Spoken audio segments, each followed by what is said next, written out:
Just want to bring you a little quick video, and this is more just for the husbands out there.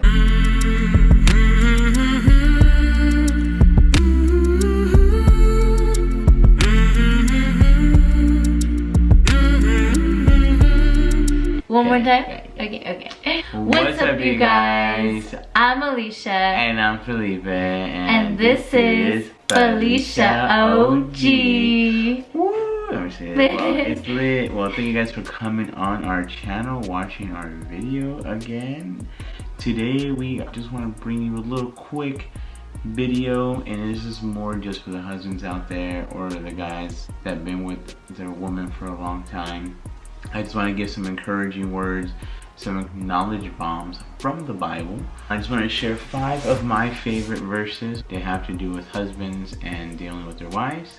And I hope these are encouraging to you, or help you guys, or help you think a little bit, give you a little perspective about being a husband and thinking about your wives. Alright, so no particular order. So the first one is Proverbs 12:4. An excellent wife is the crown of her husband, but she who brings shame is like rottenness in his bones. So this is a really good verse. For me, it helped me understand what type of wife I had. If you have a good wife, and I'm not gonna say call her out and be like, see, you're not a good person because blah blah blah. It just helped me understand. They said if you have a good wife, she's like a jewel in your crown. And how I thought about it was, when kings and queens have crowns, they put the nicest jewels on their crowns. It makes them look better, stronger, whatever, right? So that's what a wife is, right? So to be there to make, it's supposed to be your best asset, the most beautiful thing on your crown. Or then the second part, if you have a bad wife, or having a wife who brings shame. It's like having cancer in your bones, rotting bones, and you can actually see that. Some people have a really crazy wife and she's off the walls, and you can see how much destruction that brings to family. But yeah, vice versa, same for the husband. Yeah, that's what I got from Proverbs 12. Okay, so moving on to number 2, Ephesians 5:25.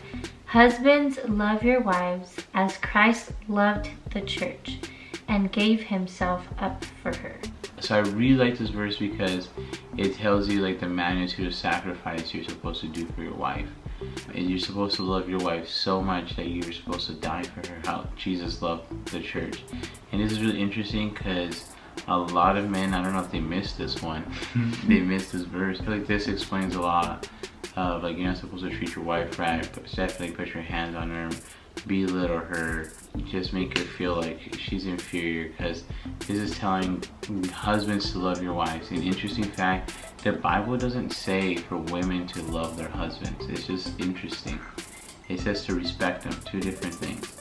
But husbands, love your wives as Christ loved the church and gave himself up for her. So if you're not willing to like give up yourself for your wife, and that doesn't mean like taking a bullet, it doesn't mean like jumping in front of a train, it means like giving up who you used to be a better person for her and for your family.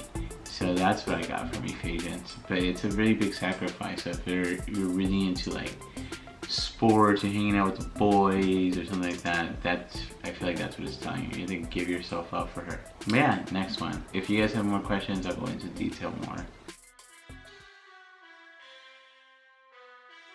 So number 3, Proverbs 19:14. House and wealth are inherited from fathers, but a prudent wife is from the Lord. Hey, so that's a good one. What I like, very kind of self-explanatory. Like wealth and houses are, you can inherit it from your dad. You know, those are tangible things. But you can't inherit a good wife. You can't inherit a good spouse, because obviously it's your mom. It's just not possible. It's just something different. But like houses and riches and anything like that.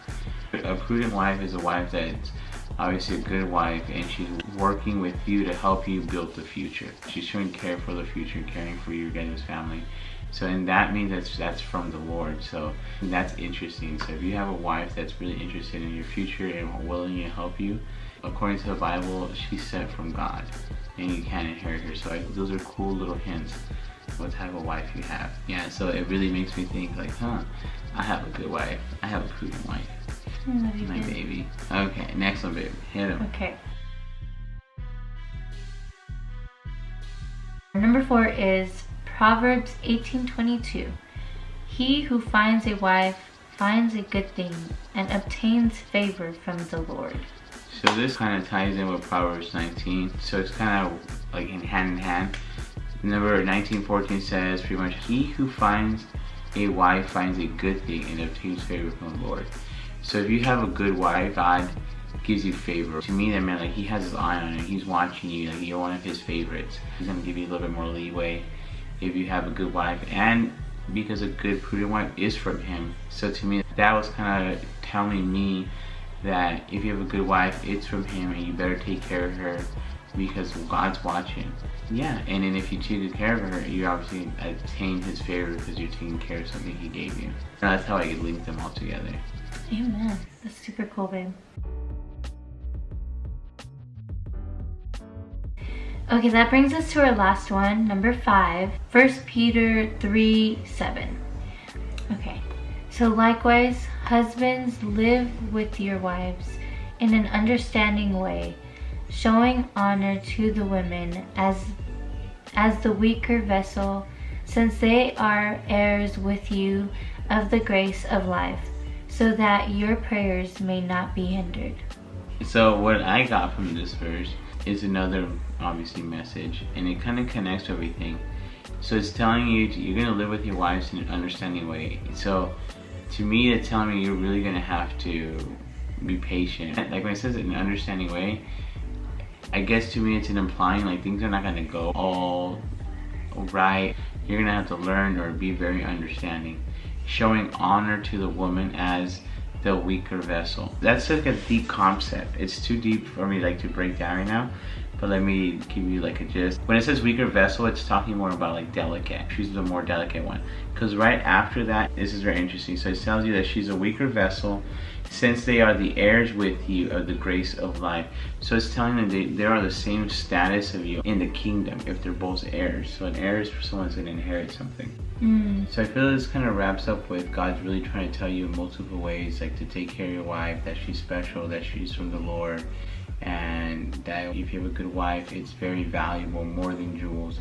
And I feel like this really kind of gives you another hint, trying to give you some more advice. Because the first one is saying, likewise, husbands, live with your wives in an understanding way. So it's telling you, I feel like indirectly, they already knew that you're going to have heart troubles in the household. You know, so it's saying live with your wives in an understanding way. It's not in like a lovey-dovey way, not in it's not telling you like in a paradise type of way. I feel like they knew that troubles and not understanding each other was going to happen. That she's at the same level in the presence of God, so that your prayers may not be hindered. So it's saying so your prayers can make it to God. So God listens to your prayers. So your prayers don't be ignored. So I feel like this is also saying that if you don't do all these things, then your prayers might get ignored. So if you're not being a good husband, you're not living understanding with your wife, you're not being kind, and this goes back to the other Proverbs ones, you're not treating her like a good jewel, you're not being appreciative, she's not a good wife, if you're not loving her like Christ loved the church, you're not respecting her like the crown jewel she is, God might hinder your prayers. According to this, not he might, not that he will. Because saying prayers may not be hindered. So your prayers may not be hindered. So you gotta follow the rules so your prayers don't be hindered. So yeah, that's pretty much what I got about it, guys. So I hope these 5 verses really help you guys out. Thank you guys so much for watching today's video. We wanted to keep it short and simple. We wanted to watch out for the husbands out there. Yes. Next, comment below if you want to see verses for wives. And yeah, give it a thumbs up if you guys enjoyed this video. If you guys want to see more videos from us, go ahead and hit that subscribe button. Awesome, guys. We'll have a blessed day. Peace out from Felicia OG. Hey, Jesus loves you guys.